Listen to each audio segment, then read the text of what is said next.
Hi, everyone. This is our first episode. I have the honor to have Michael Goldstein, a software engineer and a major entrepreneur. I know Michael for a long time, and I'm really excited to speak to you. How you doing? Well, thanks a lot for having me. Um, and yeah, it's an honor to be here with you. Thank you, thank you. So let me jump into the questions. So when it comes to customer service and customer experience, how important is that? Wow, that's amazing. Amazing question. So super important, especially in my line of business, which is selling a service instead of selling a physical product, is super important. And I'd say it's a major key in success, generally speaking.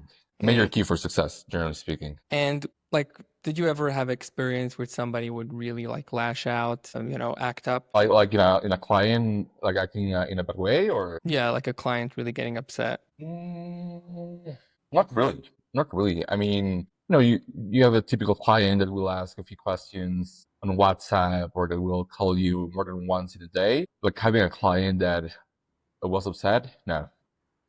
Okay, so Michael actually has all his clients are happy. No one gets upset. So that's amazing. So how do you deal emotionally and your mindset when a client or a big client leaves? And another question is, what do you do when you have a prospect that says no? How do you deal with that rejection? Right. So most of the clients don't say no straight to my face on a Zoom call in a meeting. Usually they just will they will start replying to the WhatsApp messages or whatever. So it's Ghosting. not like a ghosting. Yeah, it's not like direct reaction. But in terms of handling it emotionally, let's say when someone doesn't renew a contract, which actually happened to me a few weeks ago, Oh, tell me, is tell me.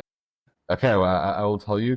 But the way I handle it emotionally is just I did my best, and if it had to happen, it had to happen. I'm not stressed because I know I did my best, so not a big deal. And in terms of this client that didn't renew the contract, it was quite unexpected, to be honest. Like there was always positive feedback. There were no like bad things going on.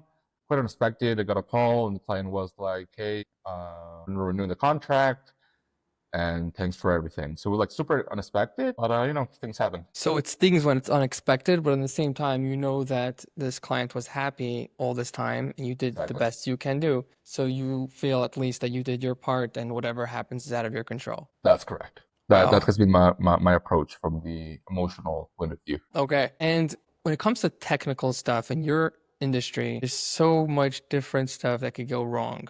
What do you do when you feel like you're at a dead end? Nothing is working. So the short answer is put in the hours to fix whatever has to be fixed. I actually have a story. If we got time, I can share it with you.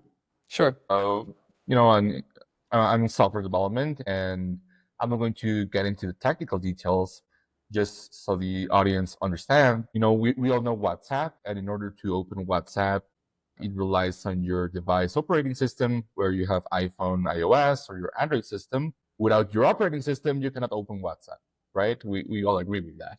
So we were building a program, and this program depended on another program. We had to deliver this program, let's say tomorrow, and today, for example, the program that it depended on got shut down. This never happens. Okay. So it happened, and we had to deliver this project tomorrow. So what we did was we built that program from scratch in order to be able to deliver to the client tomorrow. We did an all-nighter, like we worked during the whole night. And yeah, we put in the hours. And after working for more than 24 hours nonstop, we delivered to the client, and we fix that issue of the program being shut off. And yeah, so that's an example of when things don't go our way. Wow. So Does it make Baruch sense? Does it make Hashem, sense? This story? yes, yes. Baruch Hashem, you got that resolved. There's reputation involved when it comes to, your brand, your business.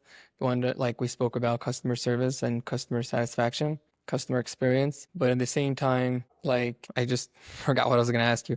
Okay, let's go No to the worries. next question. So how do you deal with, like, no, not deal with, how do you work on the next level? You want to get a bigger contract. You want to work with a bigger guy. You want to work with like bigger company? Like, how do you get yourself into those doors? So in my experience, something that has worked really well is to ask for referrals. So let's say you have a client that maybe is not that big. There's a big chance he knows someone. So by asking for referrals, everything goes way easier and way more smooth in the sales process because there's already someone vouching for you and your company. So that's a strategy we've been applying, and I'm very sure it has been working well. So you're like relying on other people in order to get to bigger guys. So you're not going directly to those people. Correct. Yes. It is usually someone that knows someone, or for example, if I know someone that works at that firm, that someone that works at that firm will vouch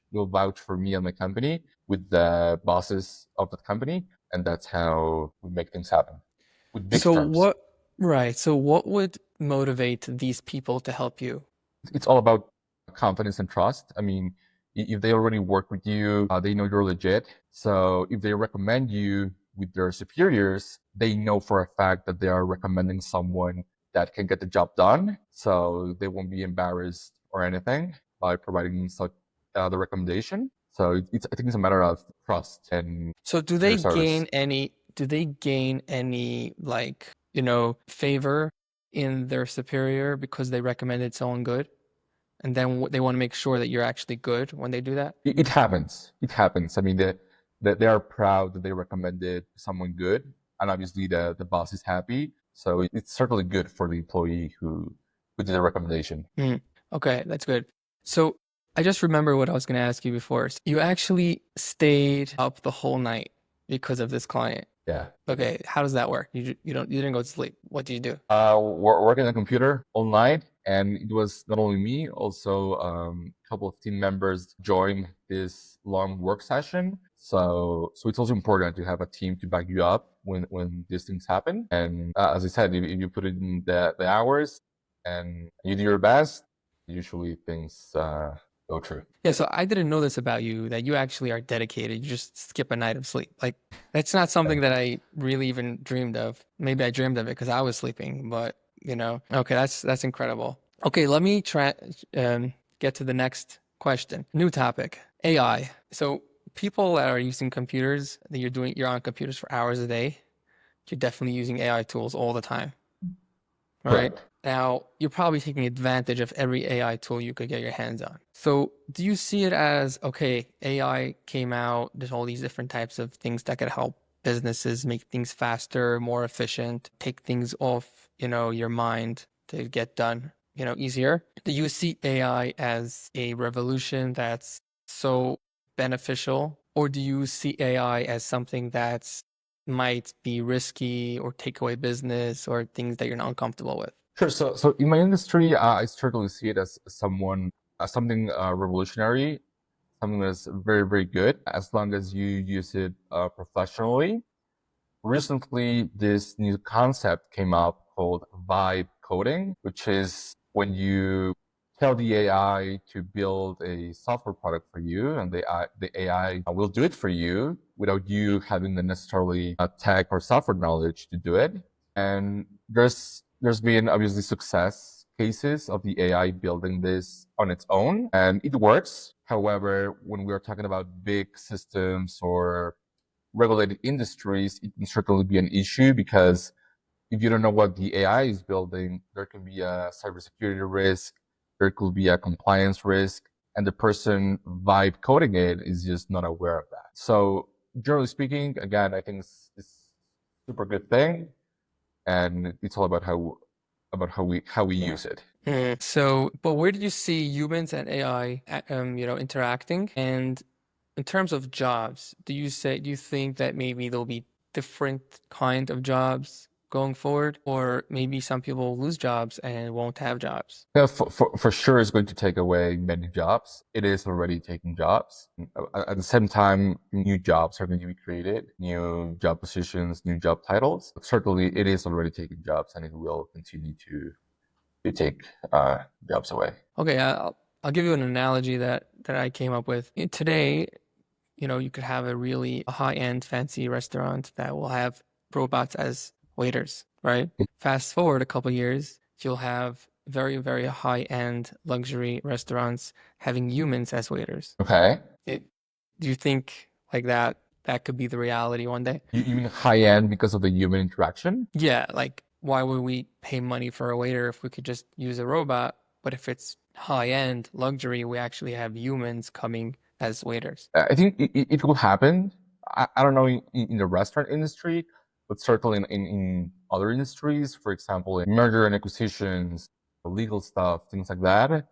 Investment banking, like relationships, human relationships are super important. And I do think that they're still going to be needed or wanted, those human relationships. And do you feel threatened by any AI coming around? Not at the moment, but let's see in the future. Okay, let's see.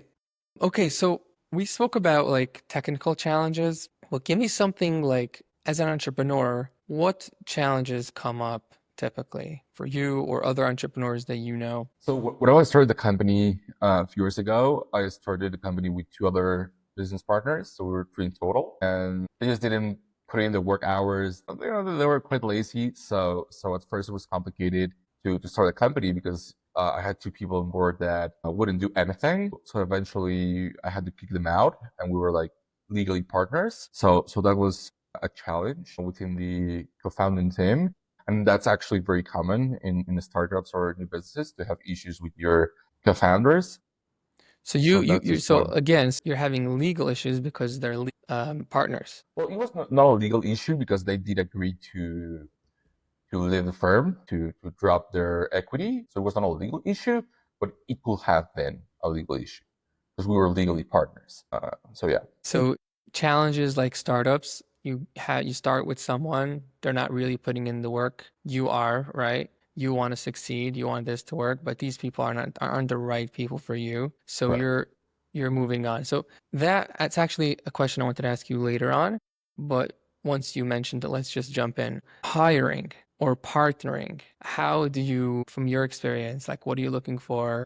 What are you trying to avoid? What are you getting excited about when you see a certain quality in a person? So in terms of hiring, something I look for is to have a community in common. So whether we belong to the same certain group, or maybe they are we went to the same uni or whatever, something that indicates that we have things in common on an emotional way, in same values, for example. I think values are the main thing I look at. And also evaluating if someone is honest. Like there are ways you can test people if they're honest, they're legit, and honesty is the main thing I look for.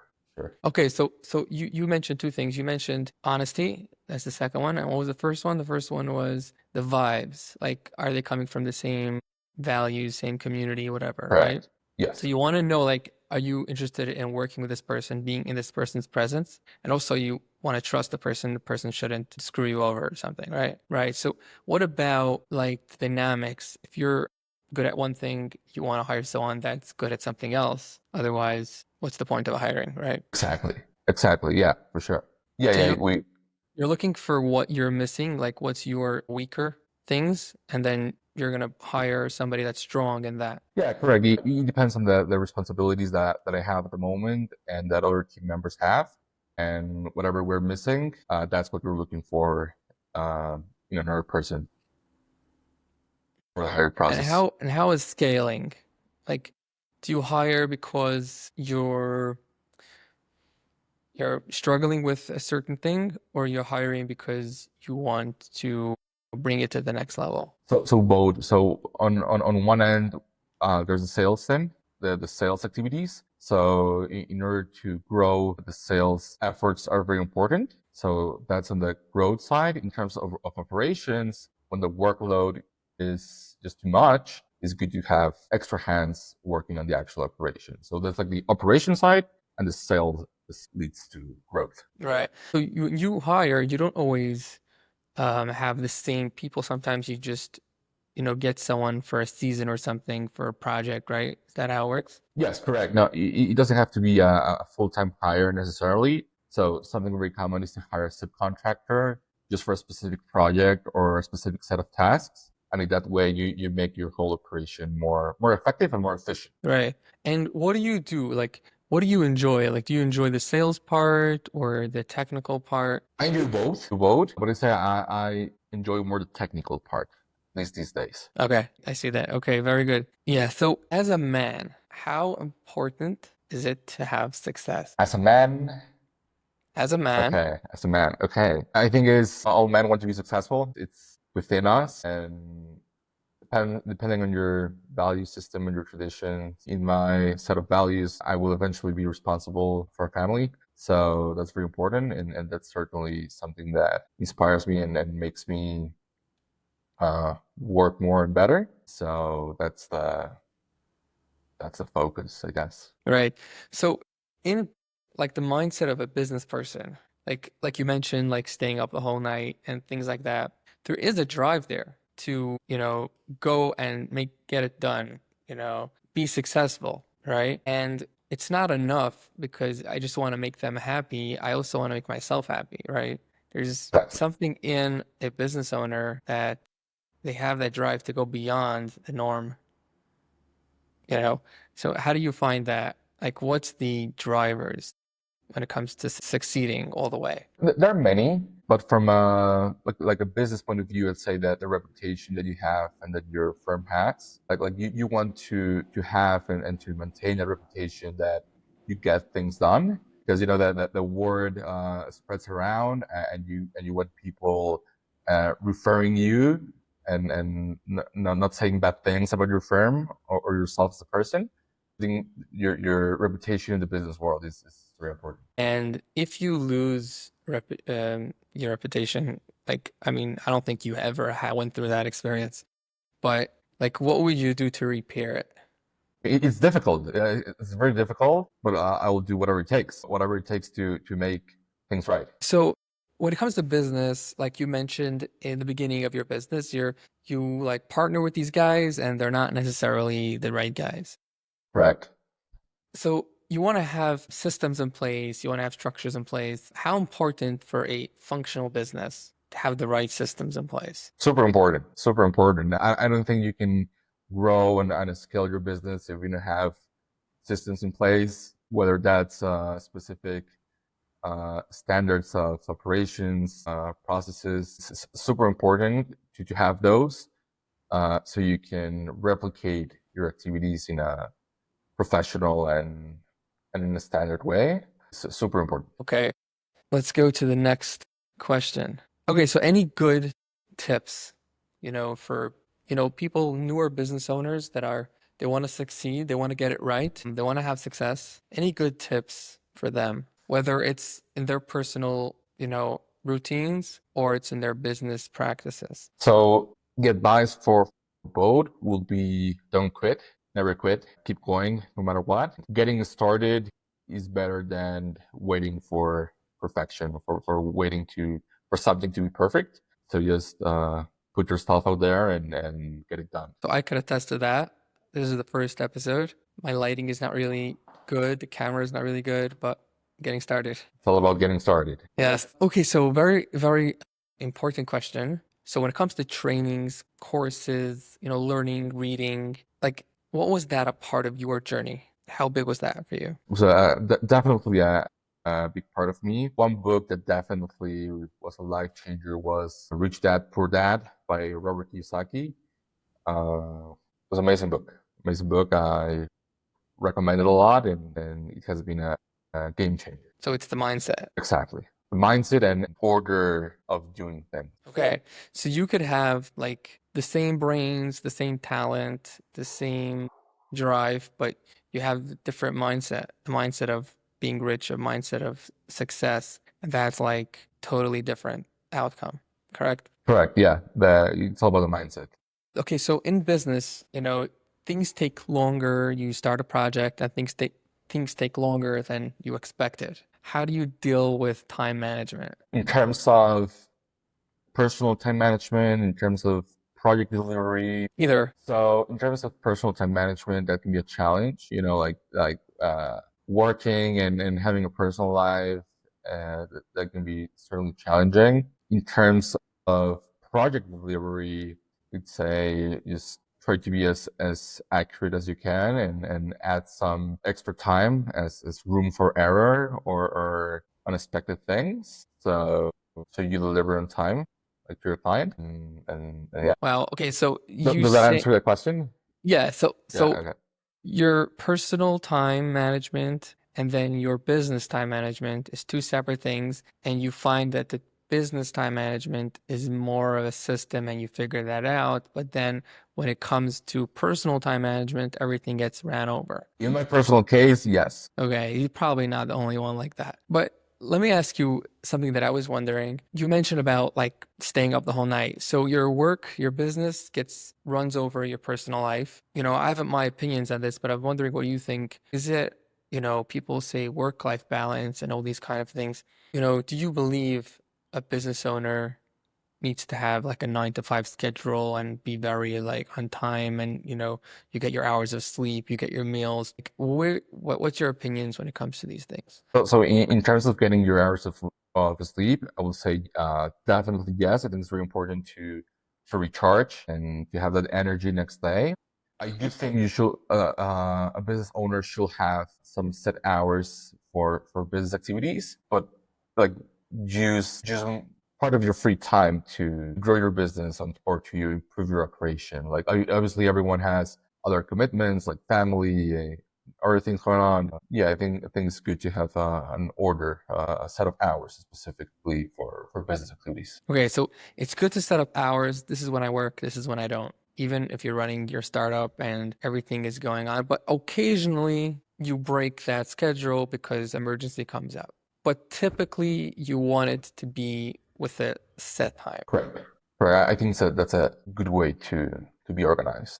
Okay, so talking about staying positive, mindset, and all that, do you ever like get frustrated, whether it's on yourself or on someone else, or say, I'm so stupid, like say negative things to you? Do you find that in the business environment coming up, such kind of situations? I have in the past, but certainly in the past. Now, not anymore. I've tried to implement a mindset of being positive, focusing on the good things, and focusing on how to make things happen instead of wasting time thinking on previous mistakes or previous things that could have been done. Just think, how can I make it happen? How can I fix this? How can I improve it? And being very positive about everything. Right. So, there's blaming other people, but there's also blaming yourself. Exactly. Like saying like I'm such a loser. Why did I do this? Like why didn't I realize, right? But then when you develop and you could say like stay positive and what am I doing now? Like you're saying really good. Like what's the next step? Like how do I fix this? How do I move forward instead of wasting time? So you said it really well. Okay, what in your definition, what does it mean a successful person? A very simple way to answer that. Very, very simple way. Not necessarily. I think it can be a long answer, but the short answer will be to be happy. So like you don't care about somebody's business success or any kind of success that someone has. If you see someone that's happy, you're a success. No, I'm saying if you're happy, you are successful. You're successful, happy, but if you're happy, you're successful. Does that make sense? Again, like who do you want to be like? Like what do you look up to as a success? Do you look at money? Do you look at business success or you just look at happiness? That's a deep question. That's a good and deep question because happiness can come from many things. From how's your relationship with your family, how's the business, how's your health. I think there are many things that can bring you happiness. So it depends on what do you value, I guess. Okay, so now I'm gonna ask you a personal question. Is there something that you regret that you should have done better? Yes. So at first, I was looking for when the company started, I was looking for clients just like cold calling and talking to strangers without being in touch with my network and people that know me already. Not necessarily from a business point of view, but people that I know. So I lost time there and like therefore money because I wasn't using something that I could have used from the beginning, which was my personal network.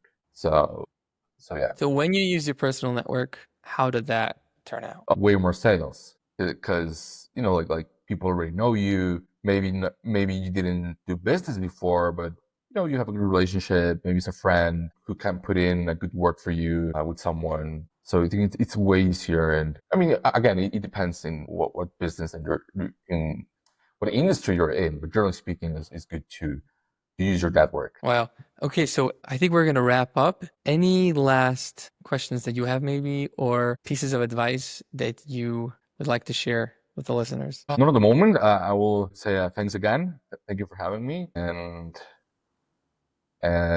hopefully we do another one soon. Yes. So, guys, if you want quality websites, do you do apps? Everything that has to do with software, cybersecurity, let me know. So, are you a consultant, or and you do the job, or you just do the job? You mean like me as Like you a take the person through the process, like you consult like what they need, like what's the options exactly out there. yes, both. Yeah, both. With the So you're kind consulting of like side and yes. yeah, So A to Z, you come, you tell Michael what you need, and he'll take you through the process. And like we discussed, I know myself, I've worked with Michael as well. He does an awesome job, and you feel like he's taking care of you.